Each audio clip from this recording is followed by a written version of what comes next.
recordarles que nosotros hemos venido trabajando en nuestros temas de medicina, ¿cierto?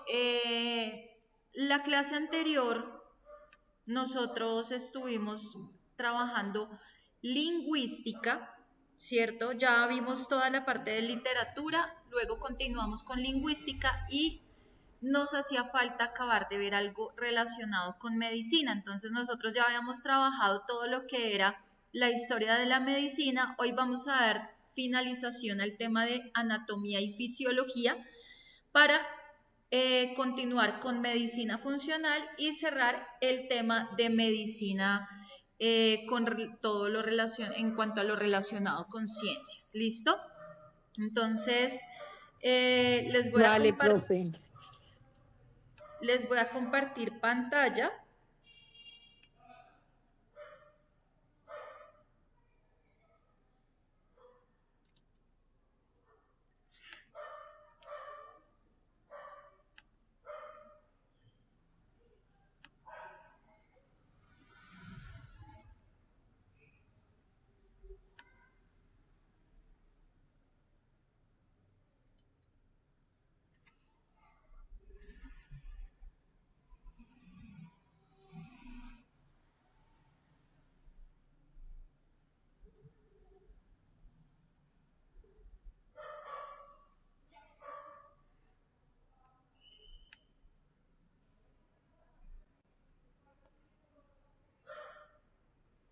Bueno.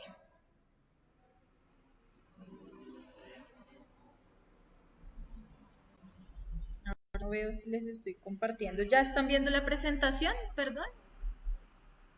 Sí, señora. Listo. Sí, profe. Bueno, entonces nosotros vamos a empezar por recordar, vamos a hablar de la introducción a la anatomía y vamos a retomar algunos conceptos para poder llegar al tema que tenemos que tratar ya el día de hoy. Entonces, vamos a hablar de lo que es la anatomía y la morfología. ¿Listo? Por favor, Marisol, ¿me ayudas a leer qué es anatomía? Sí, profe. Es el estudio de las estructuras y de las funciones corporales. Inicio en Egipto en 500 AC. Morfología, parte de la biología que estudia la estructura, conformación y funcionamiento de los seres orgánicos. Bueno, entonces resulta que cuando hablamos de anatomía estamos hablando del estudio de cómo están hechas y organizadas las partes del cuerpo humano por dentro. Entonces, la anatomía nos va a enseñar dónde está el corazón, nos va a enseñar, por ejemplo, cómo se conectan los huesos y los músculos, nos va a enseñar qué órganos hay en el estómago. Es decir, que va a mirar el cuerpo por dentro y cómo funciona. Mientras que la morfología lo que va a hacer es estudiar cómo se ve el cuerpo por fuera. Entonces, cómo es la forma de nuestra mano, cuántos dedos tenemos, si la nariz es grande o pequeña. ¿Listo? Entonces, la morfología observa la forma y apariencia externa del cuerpo. ¿Listo? Vamos a ver, por ejemplo, cómo se relaciona la anatomía con otras ciencias. ¿Listo? Ya va a comenzar. Entonces, nos dice que la anatomía se relaciona, por ejemplo, con algo llamado la embriología. ¿Listo? Entonces, acá cuando nos habla de embriología, la embriología es la que estudia cómo es que se desarrolla, cómo se forma y cómo se desarrolla un ser vivo desde que es una célula hasta que nace. Entonces, desde que es una célula, ¿por qué? Porque en el momento de la fecundación hay un espermatozoide y hay un óvulo. El espermatozoide es una célula, el óvulo es una célula, se juntan y forman otra célula, ¿cierto? Y esa célula se va formando y se va volviendo más grandecita, se vuelve un embrión hasta que ya es el momento de nacer. Entonces la anatomía se relaciona con la embriología porque vamos a ver cómo es que se forma un bebé en el vientre. ¿Listo? Ahora, cuando hablamos de la histología que nos aparece acá, dice que la histología es la que se encarga de estudiar los tejidos del cuerpo humano. Recordemos que los tejidos son un grupo de células unidas, todas trabajan juntas, entonces muchos átomos forman moléculas, muchas moléculas forman células, muchas células forman tejidos, muchos tejidos forman órganos. Entonces, la histología va a hablar o va a estudiar los tejidos del cuerpo humano, es decir, que en histología nosotros podemos observar, digamos, tejido muscular o tejido nervioso con el microscopio. Ahora, si hablamos de lo que es la bioquímica, entonces la bioquímica va a estudiar las sustancias químicas del cuerpo y cómo esas sustancias químicas reaccionan dentro de las células. Entonces es, por ejemplo, cómo es que se produce la energía cuando yo como o cómo actúa lo que llamamos las enzimas. ¿Listo? Ahora, la fisiología que aparece acá nos dice que la fisiología se encarga de estudiar cómo funcionan los órganos, cómo funcionan los sistemas del cuerpo humano. Entonces, en la fisiología vamos a aprender cómo late el corazón, cómo respiramos, cómo hacemos el proceso de digestión, todo. Hay otra que nos nombran acá que es la anatomía patológica. Entonces, cuando hablamos de anatomía patológica, hacemos referencia al estudio de los cambios en los órganos y en los tejidos cuando hay una enfermedad. Entonces, si hay una enfermedad, los órganos y los tejidos se van a ver afectados, ¿cierto? Entonces, un especialista que se encargue de hacer este análisis o este estudio anatómico patológico va a examinar, por ejemplo, un pulmón enfermo o va a estudiar las células cancerígenas. Para eso me sirve la anatomía patológica. Si hablamos de esto que nos aparece acá que se llama fisiopatología, entonces nos dice que la fisiopatología es es la que estudia cómo funciona el cuerpo cuando está enfermo. Entonces, lo que cambia respecto al funcionamiento normal. ¿Sí? Entonces, ¿qué pasa con el cuerpo cuando tenemos gripa? ¿Qué pasa con el cuerpo cuando tenemos una diabetes? Eso es lo que hace. Ahora, si hablamos de este término, la histopatología, ¿cierto? Histopatología es el estudio de los tejidos enfermos, pero en el microscopio para saber qué enfermedad hay. Entonces, por eso hay algo que, digamos, lo que llamamos las biopsias. Las biopsias hacen parte de la histopatología porque en una biopsia se toma una muestra de piel con infección o de células anormales. ¿Listo? Ay, Dios. Un momento, por favor. Aló, buenas noches.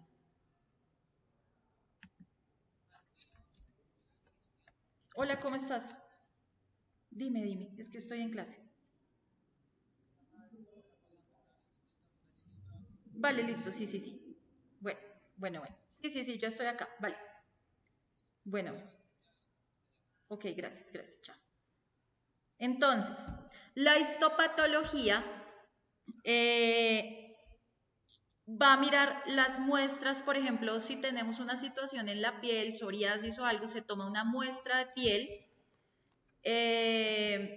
Vamos a tomar, por ejemplo, para la histopatología una muestra de piel si hay algo de psoriasis y la van a estudiar a ver qué es la enfermedad, ¿cierto? O si tengo una célula anormal que puede ser de cáncer, toman una muestra para poderla analizar. Eso es lo que va a ser la histopatología. ¿Listo? Bueno.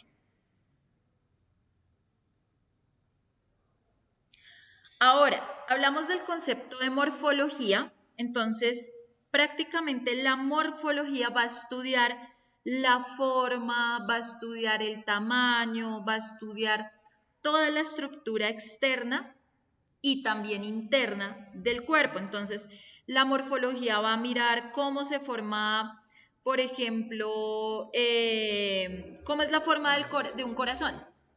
Pero como esto, la morfología no solamente es en seres humanos, sino incluso también en plantas, todo lo que sean seres vivos, entonces también puede ver cómo es que se forma una hoja, ¿sí? Eso puede estudiar la morfología. Digamos, si hablamos de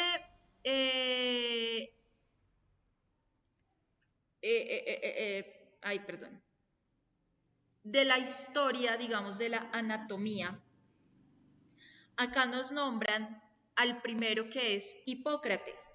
Entonces, ya habíamos visto a Hipócrates, que es el padre de la medicina, ¿cierto? Entonces dijimos que Hipócrates, él era un médico de la antigua Grecia, ¿sí?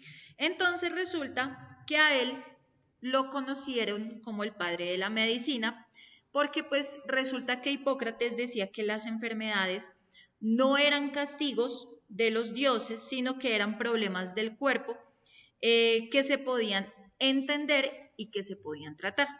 Entonces, él no hacía, digamos, disecciones, o sea, cortes, porque él creía que el cuerpo humano tenía órganos y tenía líquidos, que a eso fue lo que él llamó los humores, que acuérdense que vimos la teoría de los 4 humores. Entonces, él fue como el primero que observó el cuerpo humano con lógica, que le dio importancia a lo que es el cuidado médico. Ahora viene el señor Aristóteles y resulta que Aristóteles pues fue un filósofo griego también, bastante curioso, y resulta que él estudió animales y empezó a comparar los órganos de los humanos con los órganos de los animales. Entonces, él utilizaba un método que hace parte de lo que llamamos el método científico y es el método de la observación y el razonamiento para poder entender la vida. Entonces, obviamente, él también cometió algunos errores, pero ese método que utilizó Aristóteles fue el que hizo que naciera la ciencia de la biología, ¿sí? Entonces él desarrolló, digamos, la idea de que el cuerpo tenía partes con funciones específicas, por ejemplo, que el corazón bombeaba la sangre, ¿sí? Vamos a ver a Andrea de Vesalius. Andreas Vesalio, él también fue un médico y era un anatomista de Bélgica. Y pues todo esto sucedió durante el Renacimiento. Nosotros ya vimos que fue la época del Renacimiento. Entonces, Andrés Vesalio fue como el primero en hacer disecciones reales de cuerpos humanos, ¿sí? ¿Para qué? Pues para estudiar cómo es que está hecho el cuerpo. Entonces, el señor Andrés Vesalius resulta que escribió un libro que se llama Sobre la estructura del cuerpo humano. Entonces, usó muchísimas ilustraciones, ¿sí? Y también, pues, este señor corrigió algunos de los errores que se creía que eran ciertos desde mucho tiempo antiguo. Entonces, a él se le considera el padre de la anatomía moderna. ¿Listo? ¿Por qué? Porque prácticamente gracias al señor Andreas Vesalio, la anatomía prácticamente se volvió una ciencia más precisa, más objetiva, porque era más basada en la observación directa. ¿Listo? Vamos a ver este señor Jerónimo de Fabricio.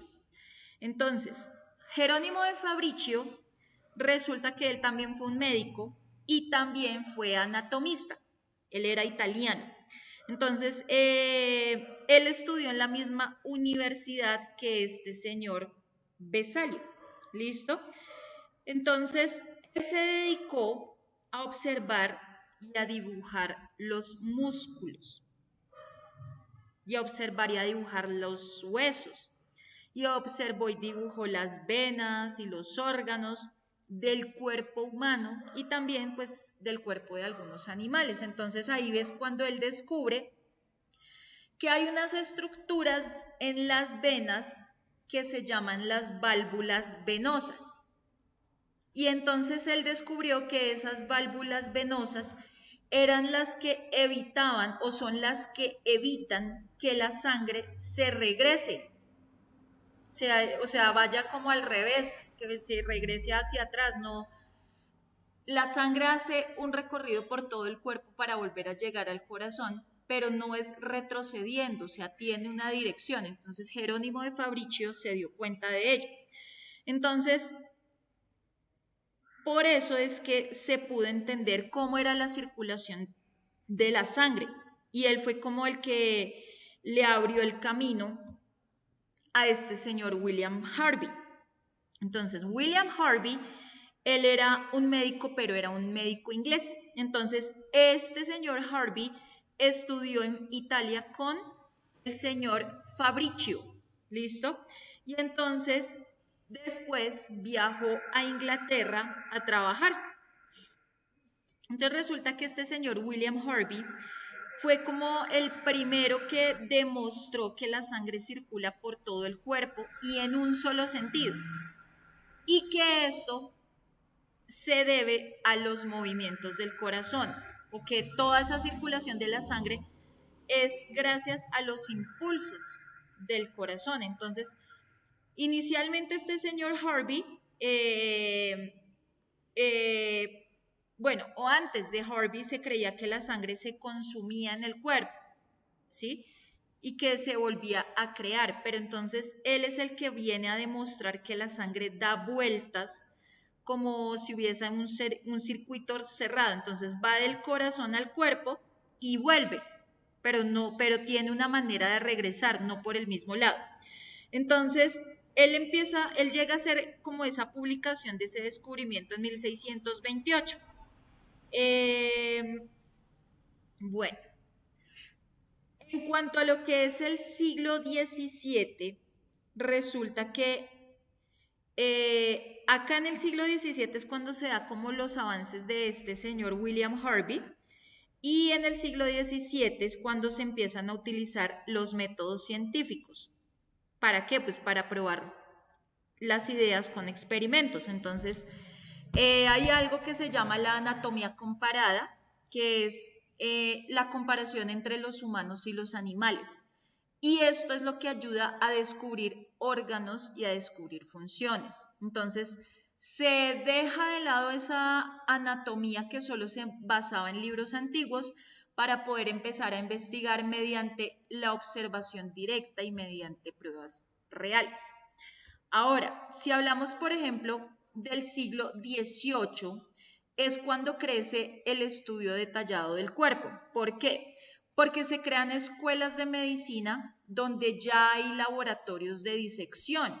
Entonces, hay médicos, hay un médico suizo que le llaman von Haller, y él se encarga de estudiar la fisiología, y es gracias a él que se empieza a explicar cómo es que funcionan los músculos y los nervios.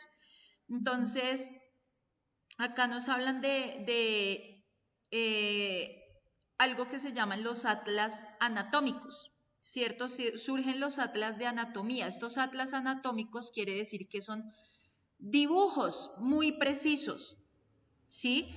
Muy explícitos. Entonces, también empiezan a utilizar el microscopio óptico para poder observar los tejidos que son más pequeños. Entonces, la anatomía en este siglo se va a combinar con la fisiología. Entonces, ya los médicos no solamente van a ver las formas, sino que también van a ver cómo es que funciona cada parte del cuerpo. Ahora, digamos en el siglo XIX, la anatomía prácticamente se convierte en una ciencia como con laboratorios. ¿Por qué? Porque empiezan a estudiar los tejidos y empiezan a fundar lo que vimos que se llama la histología, que es el estudio microscópico del cuerpo, ¿no? Entonces, van a desarrollar durante el siglo XIX la anatomía patológica, ¿cierto? Entonces ya vimos que la anatomía patológica es la que estudia cómo es que cambian los órganos cuando hay una enfermedad. Entonces se dan cuenta que todas las enfermedades empiezan en las células y esto también ayuda a avanzar a la cirugía, ¿sí? Gracias como a que empiezan a tener mejores conocimientos del cuerpo y del uso de la anestesia. Entonces, allá es donde van a hacer la anatomía clínica. Entonces, esa anatomía clínica es la que se relaciona entre lo que uno aprende en la clase, pero lo van a aplicar en pacientes reales. Entonces, durante el siglo XIX la anatomía se vuelve más científica y más profesional. Entonces, se relaciona con la biología, se relaciona con la medicina, se relaciona con la química, ¿sí? Entonces, varias cositas. Bueno. Habíamos hablado de lo que era la anatomía regional o la anatográfica. Entonces dijimos que la anatomía regional o topográfica hacía referencia al estudio de las partes del cuerpo, pero según su ubicación. Entonces, por ejemplo, esto es como estudiar el cuerpo, pero por regiones. Entonces, la cabeza y el cuello, o el tórax, que es el pecho, o el abdomen, o los miembros superiores, que son, digamos, los brazos, o los miembros inferiores, que son las piernas. Entonces, digamos, este tipo de anatomía regional o de anatomía topográfica era bastante útil o es muy útil en cuanto a medicina y a cirugía porque es lo que nos ayuda a saber todo lo que hay en una zona del cuerpo. ¿Sí? Entonces, si a mí me hablan del abdomen, yo voy a saber qué es todo lo que hay en la zona del abdomen. Si me van a hablar de cabeza y cuello, entonces yo ya sé qué es todo lo que hay en esa zona, ¿cierto? Entonces, que si hay huesos, que si hay músculos, que si hay arterias, que si hay nervios. Entonces, generalmente, los médicos utilizan más la anatomía regional cuando van a examinar un cuerpo, ¿sí? Mientras que esta anatomía sistémica, esa es la que se encarga de estudiar el cuerpo por sistemas, es decir, que estudia el cuerpo por las funciones. Entonces, digamos que si es el sistema óseo, entonces son los huesos, que si es el sistema muscular, entonces son los músculos, ¿sí? Entonces, este tipo de anatomía sistémica sí es muy bueno para entender cómo es que trabaja cada sistema, pero por separado. Y también para ver cómo es que se relaciona con los demás. Entonces, generalmente la anatomía sistémica es la que se trabaja en los colegios, ¿sí? Entonces, la anatomía en el colegio se enseña más por sistemas que por regiones. Entonces, vamos a ver cuáles son los sistemas. Entonces, tenemos, por ejemplo, por acá, cuando hablamos de los sistemas, acuérdense que hay un trabajo especial que hacer, ¿cierto? O yo les decía, les ponía el ejemplo de un equipo de fútbol. Entonces, hay unos jugadores que tienen un trabajo específico. Entonces, estos van a ser arqueros, estos van a ser delanteros, estos van a ser defensas, estos van a ser volantes de creación, otros van a ser volantes de marca. Entonces, hay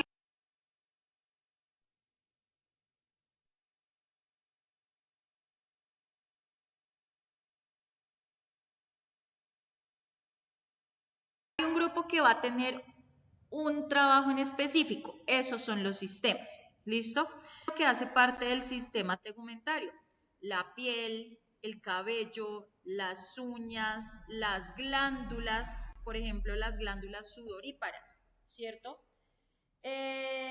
Entonces, van a protegernos de golpes, de bacterias, de los rayos del sol. Imagínense uno sin piel, le entrarían los rayos del sol directamente a la carne. Entonces, pues por eso está ese sistema tegumentario. También pues ese sistema es lo que, gracias a esas glándulas, ¿cierto? Podemos mantener normalizada la temperatura de nuestro cuerpo. Entonces, si estamos teniendo mucho calor, pues empieza uno a sudar. Si está haciendo mucho frío, pues uno empieza a tiritar, ¿cierto? Tenemos otro sistema que es el sistema esquelético. Entonces, el sistema esquelético son todos los huesos del cuerpo. ¿Listo? Entonces, ¿para qué me sirve el sistema esquelético? Pues para sostener al cuerpo, para darle forma, porque imagínense, si no estuviera el esqueleto, seríamos una masita ahí, en el piso, ¿cierto? Entonces, este sistema esquelético protege a algunos de los órganos más importantes como el cerebro y el corazón, porque si ustedes se dan cuenta acá, tenemos el protegido el cerebro. Y lo mismo, dentro de las costillas son las que van a proteger al corazón. Bueno, vamos a hablar de este sistema articular. Entonces, el sistema articular, pues, como su nombre lo indica, quiere decir que está formado ¿por qué? Pues por articulaciones, ¿cierto? Entonces, las articulaciones son esos lugares donde se unen los huesos. Entonces, se unen dos huesos o más de dos huesos. Entonces, hay unas articulaciones que pueden ser móviles, por ejemplo, el codo y la rodilla. Hay otras que son semimóviles, que son, digamos, las vértebras, porque pues uno se puede agachar hasta cierto punto, ¿cierto? Pero pues doblarse. Y hay otras que son fijas, como son los huesos del cráneo. O sea, nosotros en el cráneo tenemos varios huesos unidos y esos ya están ahí fijos, esos no se pueden mover. Si donde se muevan, pues se nos termina saliendo un poquito el cerebro, ¿cierto? Si hablamos del sistema muscular, entonces el sistema muscular está formado por todos los músculos del cuerpo. Entonces esos músculos del cuerpo nos permiten el movimiento del cuerpo, ¿cierto? Nos ayudan gracias a esos músculos nosotros podemos mantener nuestra postura, entonces podemos estar de pie, podemos estar sentados, podemos hacer cuclillas, todo eso. Y este sistema muscular también va a participar en la respiración y en el funcionamiento de algunos de los órganos internos. ¿Por qué? Porque el corazón también es un músculo, ¿cierto? O sea, por algo tiene la manera de poder latir, bombear sangre al cuerpo.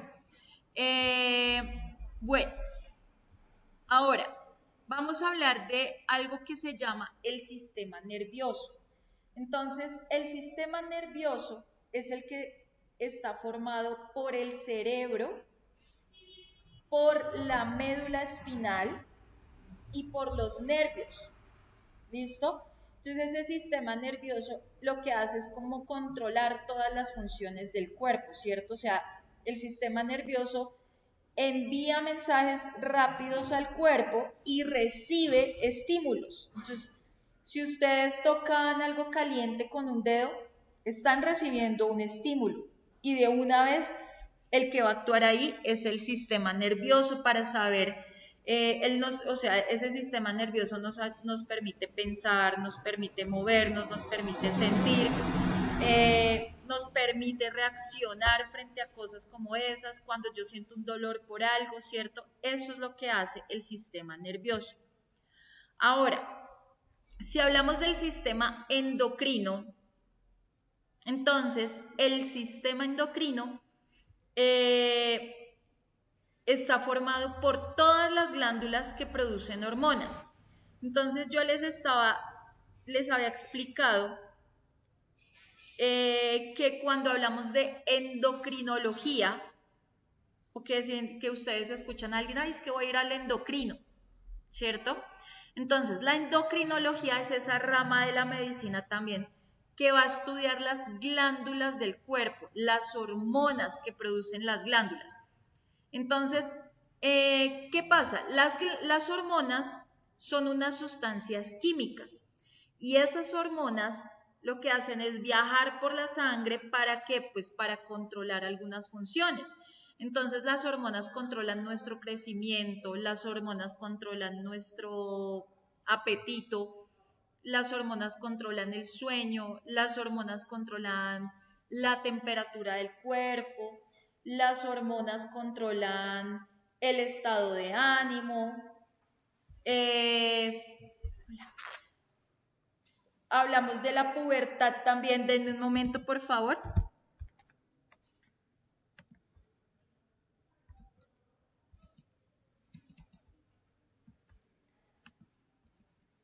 Bueno, entonces, seguimos hablando acá. Si, por ejemplo, hablamos de...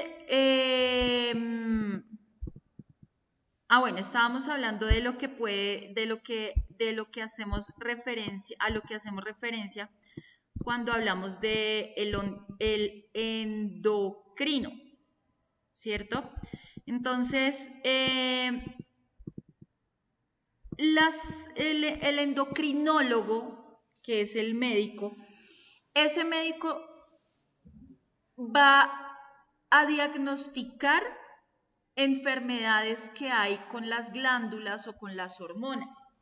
¿Listo? Entonces, el endocrino, por ejemplo, va a tratar problemas de diabetes, el endocrino va a tratar trastornos de crecimiento, los problemas de tiroides, cuando hay pubertad retrasada o de pronto precoz, los problemas hormonales de los adultos, los problemas hormonales de los niños. Eso es lo que va a pasar. Entonces, todo eso es lo que se desarrolla en nuestro sistema endocrino. Vamos ahora a hablar del sistema circulatorio. ¿Listo? Entonces, el sistema circulatorio lo que hace es, se encarga de distribuir la sangre por todo el cuerpo. ¿Listo? Entonces, ¿gracias a qué? Hay un momento.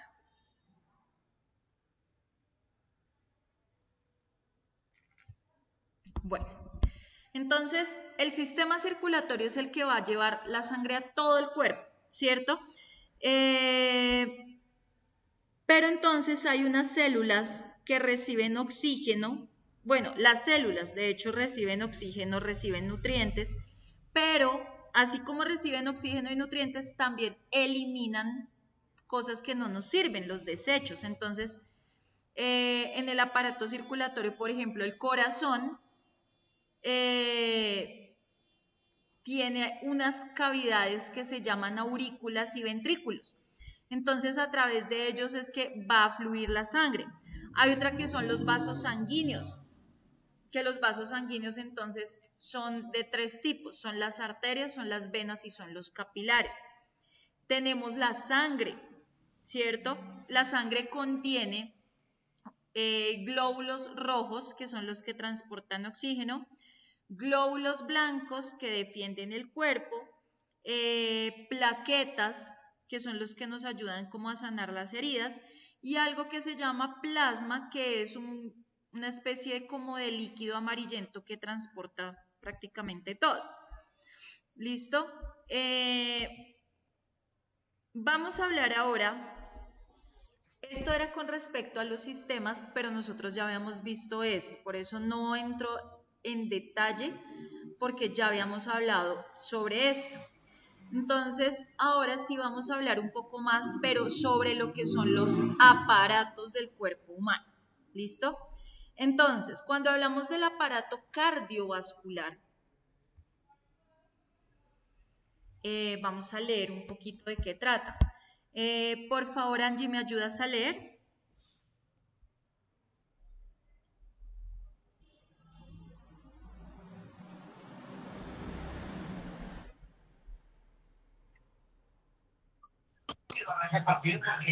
El corazón y el aparato circulatorio componen el aparato cardiovascular. El corazón actúa como una bomba que impulsa la sangre hacia los órganos, tejidos y células del organismo. Ok, muy bien. Entonces, este aparato cardiovascular se encarga de bombear y transportar la sangre, ¿cierto? Entonces en la sangre va oxígeno, van nutrientes, van una cantidad de sustancias. Los órganos que hacen parte de este sistema circulatorio, por ejemplo, el corazón es un órgano muscular. Entonces, ustedes cierran la mano como si fueran a dar un puño y así de grande es su corazón.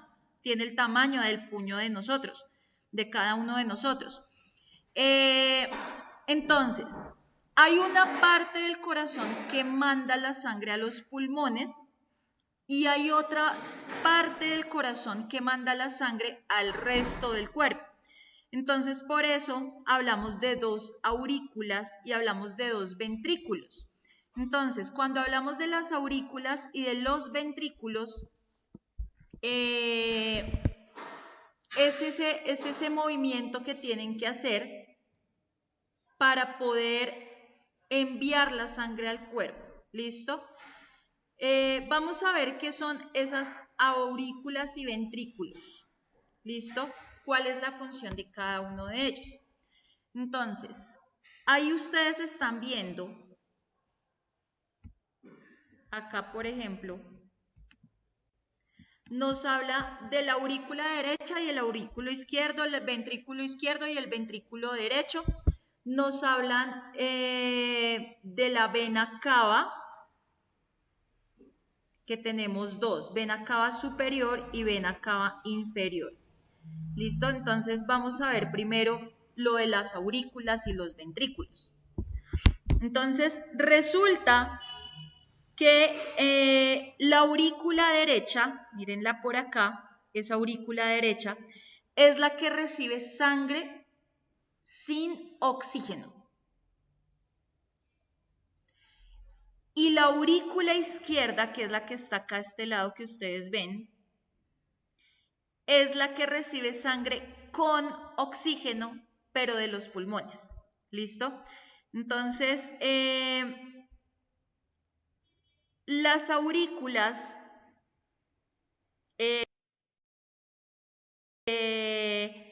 son como unas, digamos que son como, ¿cierto? Entonces, esas habitaciones que tiene el corazón, esas habitaciones reciben la sangre. Pero entonces, una habitación que es la aurícula derecha, recibe la sangre que ya usó el cuerpo.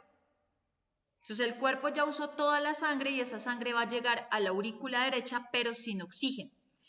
Y la aurícula izquierda, como es otra habitación, va a recibir la sangre, pero esa sangre viene de los pulmones y esa sangre, por venir de los pulmones, tiene oxígeno. ¿Listo? Ahora, tenemos, esto es en la parte de arriba del corazón. Entonces, en la parte superior del corazón tenemos la aurícula derecha y la aurícula izquierda, ¿cierto? Pero en la parte de abajo, debajo de las aurículas, hay algo que se llaman los ventrículos. Entonces, los ventrículos generalmente son más grandes y son más para la sangre. Entonces, el ventrículo derecho va a mandar sangre sin oxígeno a los pulmones. ¿Listo? Y el ventrículo izquierdo va a mandar la sangre con oxígeno a todo el cuerpo. Entonces miren cómo se juntan esas funciones. La aurícula derecha recibe sangre sin oxígeno y el ventrículo derecho manda sangre sin oxígeno a los pulmones. Entonces ya los pulmones oxigenan la sangre, se lo mandan a la aurícula izquierda y en el ventrículo izquierdo ya va a mandar esa sangre que ya tiene oxígeno a todo el cuerpo. Ahora, si hablamos, digamos, acá nos aparece otro tipo de venas, otras partes del corazón, nos hablan de la vena cava superior, la vena cava inferior. nos hablan de aorta, nos hablan de arteria pulmonar y nos hablan de tabique. Listo, vamos a ver qué es eso. Entonces, primero vamos a hablar de esa vena cava superior. Entonces, resulta que cuando hablamos de las venas es porque el cuerpo necesita recibir sangre de todo el cuerpo para poderla limpiar, para poder llenarla de oxígeno otra vez. Entonces, por eso esas dos venas son necesarias. Entonces, la vena cava superior es la vena grande que trae la sangre desde la parte de arriba del cuerpo. La vena cava superior trae la sangre de la cabeza, del cuello, de los brazos, del pecho. Y la vena cava inferior también es una vena grande y trae la sangre de las piernas, del abdomen, es decir, del estómago, de los intestinos, de la espalda, de todos esos órganos internos. Entonces, cuando la vena cava superior y cuando la vena cava inferior llevan la sangre sin oxígeno a la aurícula derecha del corazón, entonces la sangre luego se va al ventrículo derecho y ese ventrículo derecho la manda a los pulmones para que puedan llenarse de oxígeno. ¿Listo? Ahora, vamos a ver qué es eso de la aorta, que a veces nos dicen, uy, cuidado porque la aorta, pues claro, la aorta es la arteria más grande de nuestro cuerpo. Entonces, esa arteria sale del corazón y lleva sangre con oxígeno a todo el cuerpo. Entonces, prácticamente la aorta es como una autopista, ¿cierto? La autopista norte o la autopista sur, que son las vías más importantes. ¿Por qué? Porque esa aorta va a repartir la sangre a las otras arterias que son más pequeñas. Entonces, va a llevar la sangre desde ese ventrículo izquierdo que ustedes ven ahí, hacia la cabeza, hacia los brazos, hacia las piernas, hacia los órganos. ¿Listo? Ahora, tenemos otra arteria que ahora es la arteria pulmonar. Entonces, esa arteria pulmonar es la que va a llevar la sangre sin oxígeno desde el corazón hacia los pulmones. Entonces, la sangre va a ir a los pulmones, ¿sí? Para recoger oxígeno y después va a salir desde el ventrículo derecho, ¿listo? Y nos dice que la sangre vuelve al corazón por las venas pulmonares que ya tienen oxígeno. Entonces, nos hace falta que hablar del tabique. El tabique es digamos que una pared, ¿sí? Y entonces, el tabique prácticamente es el que divide el corazón en el lado izquierdo y en el lado derecho. Entonces, ¿para qué? Porque pues necesitamos tener algo que evite que se mezcle la sangre con oxígeno que está en el lado izquierdo del corazón y la sangre sin oxígeno que está en el lado derecho del corazón. ¿Listo? Bueno, eso es el aparato cardiovascular. Ahora vamos a hablar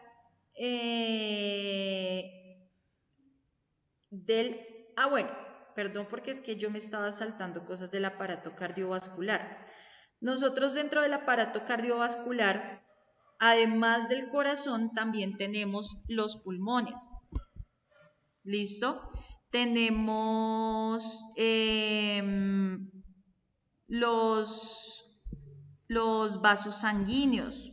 Entonces, los vasos sanguíneos prácticamente son como unas tuberías que viajan por todo lado. Entonces, una tubería, digamos, miremos las tuberías de la casa, ¿cierto? Entonces hay una tubería que es para el gas, hay una tubería que es para los cables de la luz, otra tubería es para lo que son aguas negras, otra tubería es la que va hacia la cocina para lavar la loza y así. Los vasos sanguíneos también van a ser tuberías. Entonces, una tubería es la de las arterias. Entonces, esas arterias van a llevar la sangre desde el corazón hacia los órganos. Y hay otra tubería, que son las venas. Entonces, las venas son las que llevan la sangre de regreso al corazón. Y hay otra tubería, que son los capilares. Entonces, los capilares son como unos vasos muy finitos en donde van a hacer como una especie de intercambio entre nutrientes, células y todo eso. Otra parte fundamental de este aparato, del aparato cardiovascular, es la sangre. Entonces yo les decía, la sangre está compuesta por glóbulos rojos, glóbulos blancos, plaquetas y plasma. ¿Listo? Bueno, ahora sí vamos a hablar del aparato digestivo. Entonces, Jeffrey, ¿me ayudas a leer, por favor?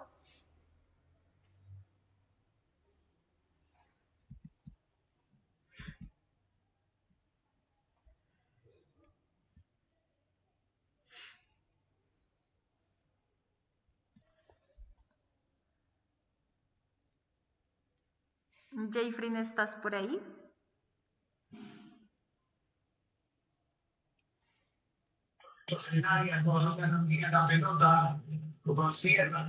Te leo, profe. El aparato digestivo está formado por el tracto digestivo, una serie de órganos huecos que forman un largo y tortuoso tubo que va de la boca al ono y otros órganos que ayudan al cuerpo a transformar y absorber los alimentos.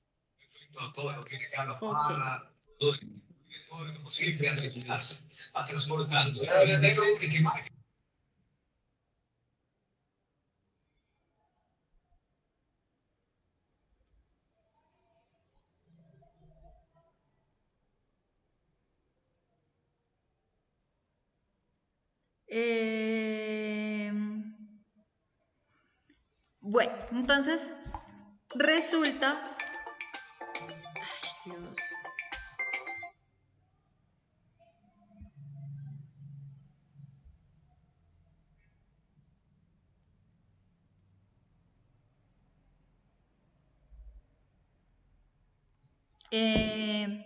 Resulta que el aparato digestivo, como nos dice acá, es también un conjunto de órganos, pero entonces ellos lo que hacen es convertir los alimentos en energía y en cosas que nuestro cuerpo pueda usar. Entonces, resulta que cuando nosotros vamos a comer, pues tenemos que masticar la comida, la tenemos que descomponer en partes pequeñas, vamos a tomar los nutrientes, es decir, las cosas buenas, y vamos a eliminar lo que nos sirve como desecho. Entonces, ahí es donde se forma el popó.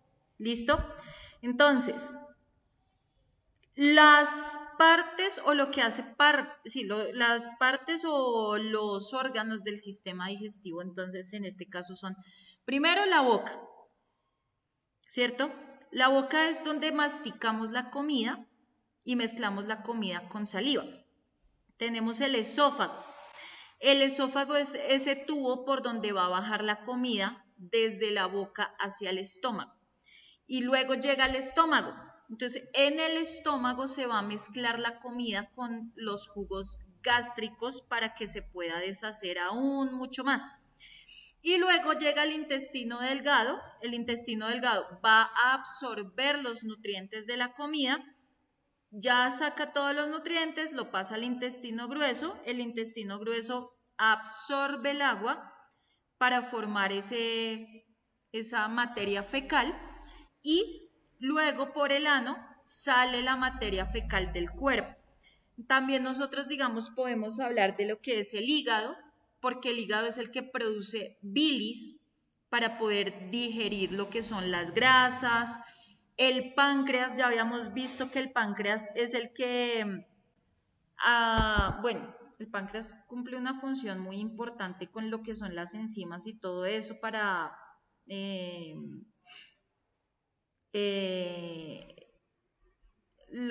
ay, se me olvidó. Ay, se me olvidó el nombre de esto.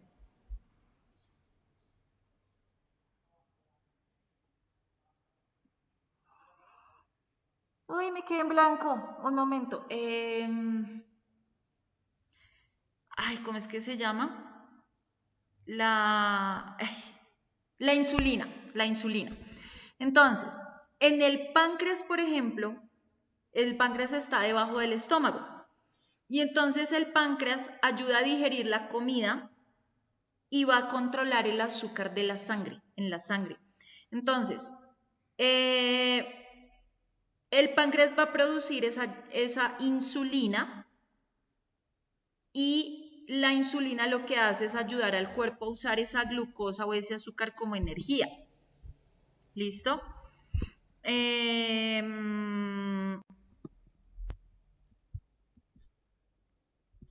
A ver.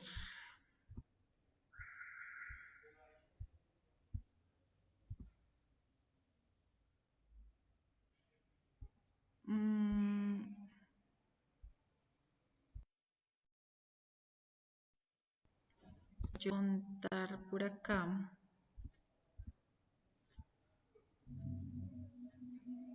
Nosotros habíamos hablado de lo de que era el flujo de masas, el flujo de volumen. Entonces, cuando la insulina no se está produciendo bien, es ahí donde se genera la diabetes. ¿Listo? Entonces, esa insulina se produce ¿cómo? ¿Qué es lo que hace que se forme la insulina? Resulta que el páncreas, hay, por ejemplo, hormonas, hay alimentos que se convierten en azúcar, ¿cierto? Entonces, en este caso, lo que va a hacer el páncreas al producir esa insulina es que va a utilizar esos alimentos. ¿Qué tipo de alimentos? Por eso acá nos dice que el cuerpo transforma y absorbe los alimentos. Entonces, la insulina la fabrica el páncreas y lo que hace es que ayuda a la glucosa. Cuando hablamos de glucosa hacemos referencia al azúcar. Entonces, esa glucosa es lo que necesitamos en algunas de las células del cuerpo, ¿cierto? O sea, pues las células necesitan azúcar para tener energía. Pero, entonces, ¿qué pasa cuando no hay insulina? Entonces, nosotros comemos, ¿cierto? Y los alimentos se convierten en azúcar, pasan a la sangre. Entonces, la insulina lo que hace es como hacer como si fuera una llave y entonces abre las puertas de las células para que el azúcar entre, para que se use como energía. Pero resulta que si no tengo insulina, el azúcar se va a quedar en la sangre. Y eso es lo que causa pues la diabetes. Entonces, si no hay mucha insulina o si no se usa bien, entonces la persona es donde desarrolla diabetes. ¿Listo? Bueno, eso con respecto a lo que es el páncreas. Y la vesícula biliar es una bolsita pequeñita que está debajo del hígado. Entonces esa vesícula biliar lo que hace es guardar un líquido que se llama bilis, que ese líquido viene del hígado.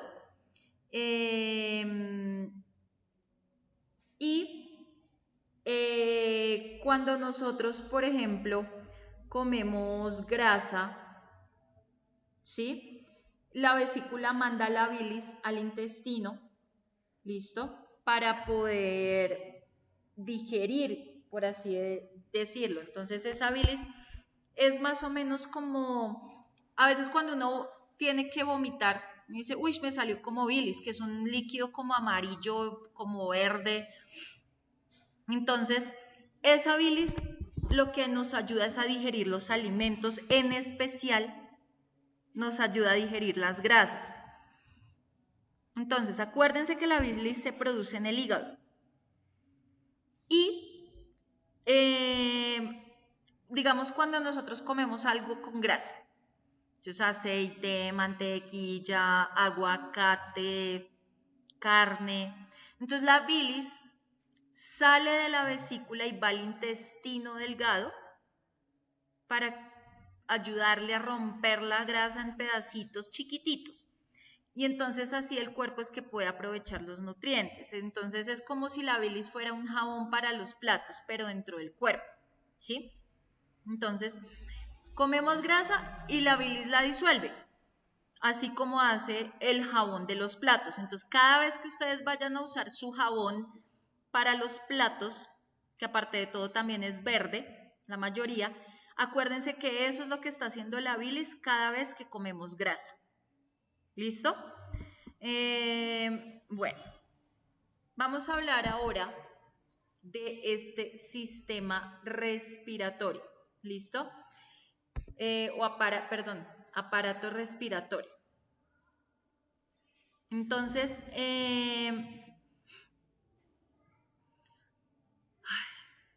a ver.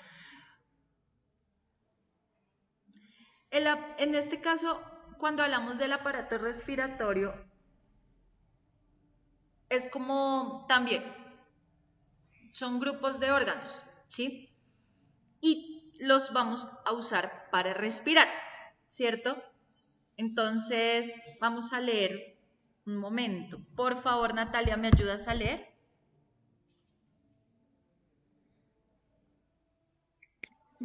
Sí, profe.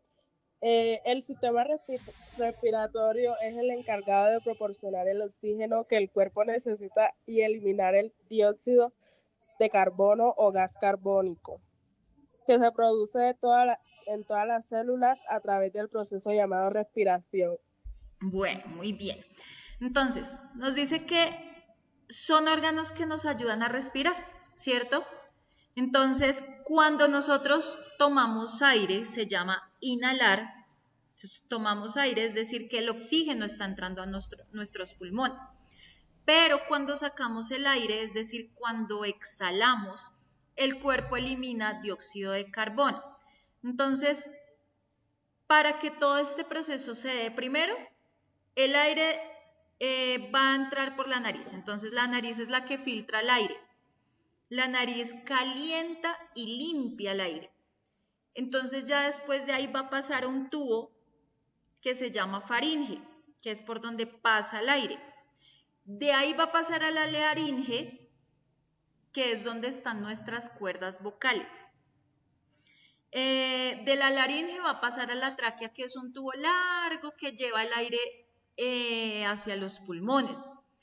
Después pasa a los bronquios. Los bronquios son dos ramas que llevan el aire a cada pulmón. Llega a los pulmones, que son prácticamente los órganos principales donde se toma el oxígeno.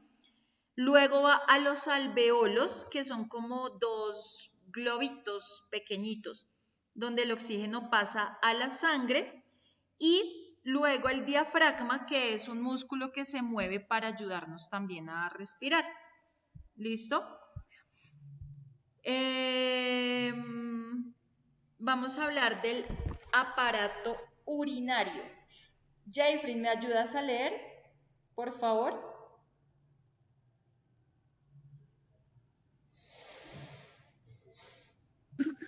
El aparato urinario comprende una serie de órganos, tubos, músculos y nervios que trabajan en conjunto para producir, almacenar y transportar orina. Muy bien.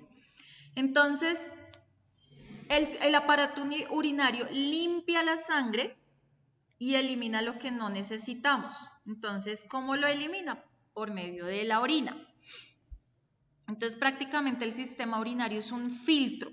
¿Listo?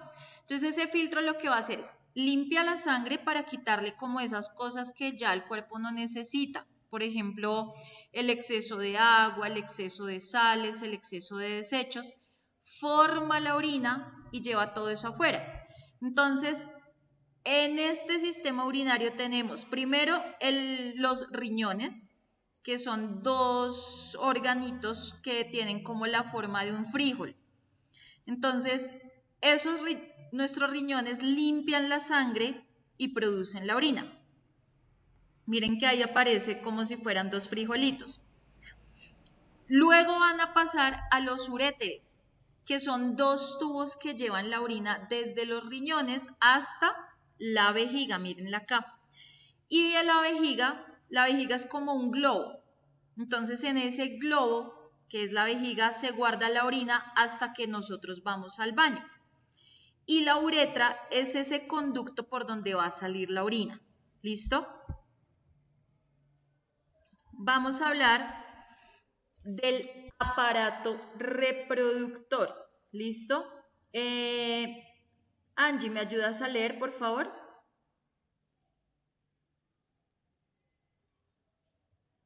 Órganos sexuales responsables de la reproducción humana. En las mujeres, este sistema incluye los ovarios, las trompas de falopio, el útero, el cuello del útero y la vagina. En los hombres incluye la próstata, los testículos y el pene. Bueno, entonces, el aparato reproductor sirve para que nosotros podamos tener hijos, ¿cierto? Es el que se encarga de la reproducción. Entonces, está el aparato reproductor femenino y el aparato reproductor masculino. Entonces, vamos a hablar del aparato reproductor femenino, que es el primero que nos nombran acá. Entonces, el aparato reproductor femenino va a tener unas partes específicas, ¿cierto? Para que todo esto se pueda dar. Ese aparato reproductor femenino nos va a ayudar a crear y a cuidar una nueva vida prácticamente, ¿cierto? Entonces, en el aparato reproductor femenino vamos a producir algo que son óvulos, que son las células femeninas. Se van a dar los embarazos, ¿listo? Y pues ahí va a crecer ese bebé, ¿cierto? Entonces, necesitamos algo que se llama los ovarios. Entonces, en los ovarios es donde se van a producir los óvulos, ¿listo? En los ovarios se producen hormonas también, que ya vimos que eran las hormonas. Tenemos algo que son las trompas de falopio, que son las que llevan el óvulo desde el ovario hasta el útero. Tenemos el útero, que también se conoce como la matriz. Entonces, cuando le dicen, uy, cuidado con la matriz, le están diciendo, oiga, cuidado con el útero. Entonces, el útero o la matriz es una bolsita donde va a crecer el bebé durante el embarazo. La vagina es ese canal que va a conectar el útero con la parte externa del cuerpo, y la vulva, que es la parte externa que se puede ver desde afuera, es la que más se puede ver.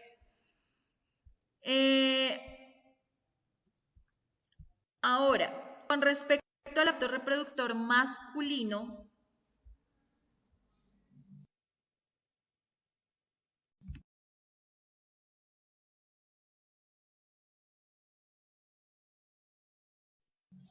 bueno, acá tenemos que hablar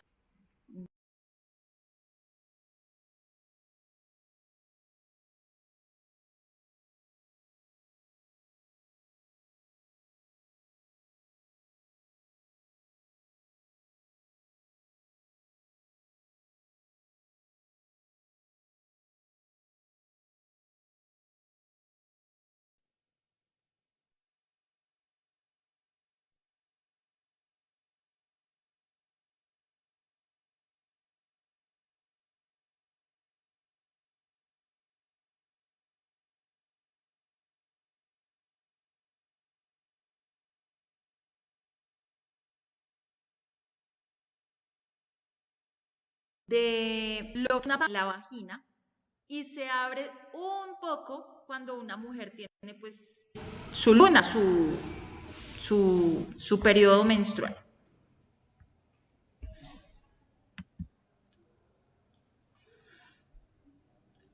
Ahora, vamos a hablar del endometrio. Miren que ahí aparece que es una capa muy delgadita, el endometrio. Entonces, el endometrio está dentro del útero. Si ven acá me señala, acá nos señala con esta flechita, está dentro del útero. Entonces, es como si fuera una camita suave donde puede crecer un bebé, ¿sí? Entonces, cada mes esa camita se prepara y si no hay embarazo, pues el cuerpo la elimina pues en la menstruación. Pero resulta que creo que todos hemos escuchado hablar de algo que se llama la endometriosis. Entonces, la endometriosis es una enfermedad que algunas mujeres pueden tener cuando el endometrio crece donde no debería crecer, ¿sí? Entonces, en vez de quedarse dentro del útero, el endometrio puede aparecer en otras partes. Entonces, puede aparecer en el ovario, puede ser que esté en las trompas de falopio, fuera del útero. Entonces, eso es lo que hace que haya dolor en el abdomen, ¿sí? Y a veces, pues, la mujer no puede quedar embarazada. Generalmente pues los dolores son fuertes, la mujer con endometriosis va a sentir mucho cansancio, no va a poder tener bebés, tienen a veces que hacerle cirugía, todo eso es lo que pasa con la endometriosis. Ahora sí vamos a hablar acá, vamos al aparato reproductor masculino. Bueno, entonces este aparato reproductor masculino también tiene una función importante que es ayudar a crear una nueva vida cuando, ¿cierto? Produce hormonas. Entonces, las células masculinas son los espermatozoides y los produce, pues, se producen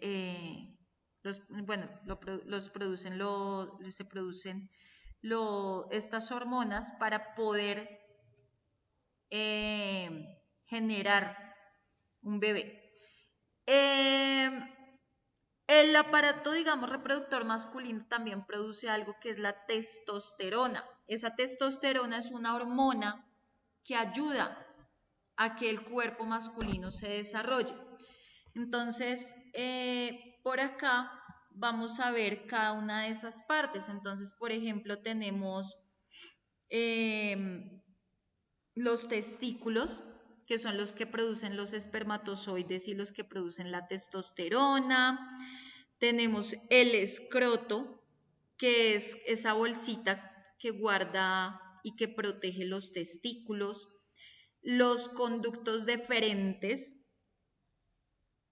ahí se ven un poquito, son los que llevan los espermatozoides desde los testículos hacia el pene. Está, por ejemplo, la próstata, que a veces dicen que tienen problemas con la próstata, ¿cierto? Entonces, la próstata, miren que también es como una especie de bolsita, ¿cierto? Entonces, la próstata les sirve, o bueno, es una glándula, es pequeña, más o menos como una nuez, y está debajo de la vejiga. Si ven que ahí aparece la vejiga, que es esa amarillita, y debajo está la próstata. Entonces, la próstata produce un líquido especial que hace parte del semen. ¿Listo? Entonces, ese líquido es el que protege a los espermatozoides. ¿Listo? Obviamente es necesario cuidar la próstata porque puede que aumente de tamaño y empiece a causar problemas para poder orinar. Entonces, ese es el cuidado que se debe tener. Vamos a hablar ahora de la vesícula seminal. Entonces, esa vesícula seminal es una glándula también muy pequeñita. Entonces, la vesícula seminal produce un líquido espeso que es el que ayuda como a mantener los espermatozoides alimentados. Entonces, ese líquido también forma parte del semen. ¿Listo? Entonces,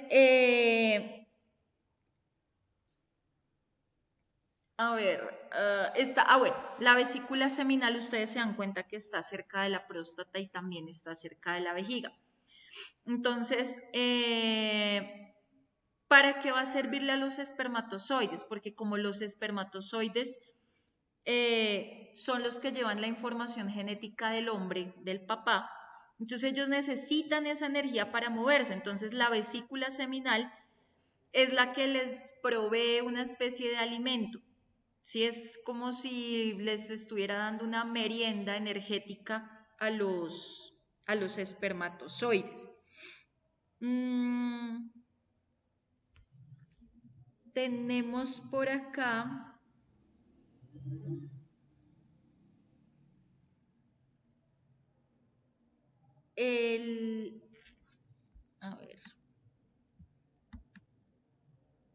bueno, tenemos algo que se llama el epidídimo. Entonces, es una parte pequeñita del cuerpo de los hombres y está detrás de cada testículo.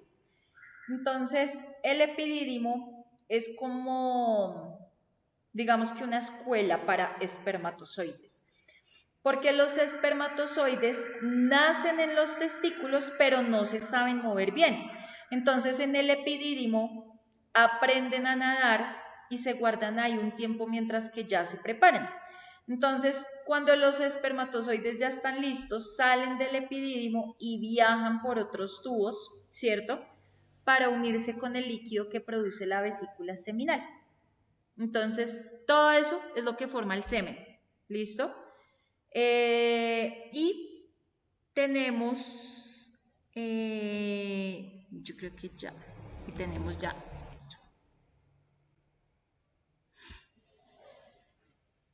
Bueno, no, esta parte de...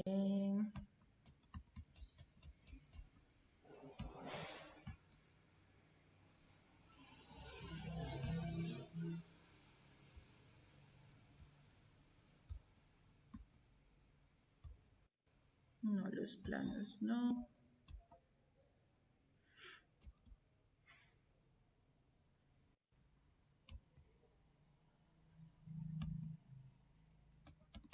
Bueno, no. No, yo creo que ya con esta parte. Sí, porque no vamos a entrar acá hasta este punto, no.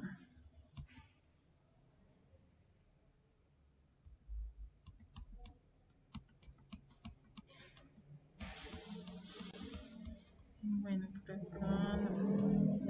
No, ya de acá no vamos a tratar nada más. Esto es entonces todo lo relacionado con anatomía y fisiología.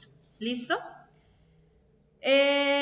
Tenemos otro tema que es el de medicina funcional. ¿Listo? Entonces,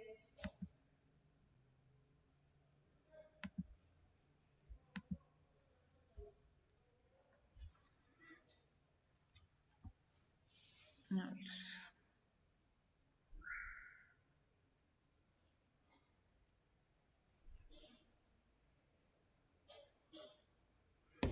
Lo que es medicina funcional, vamos a ver un poco un videíto para que me le pongan mucha atención. Es un video muy chévere.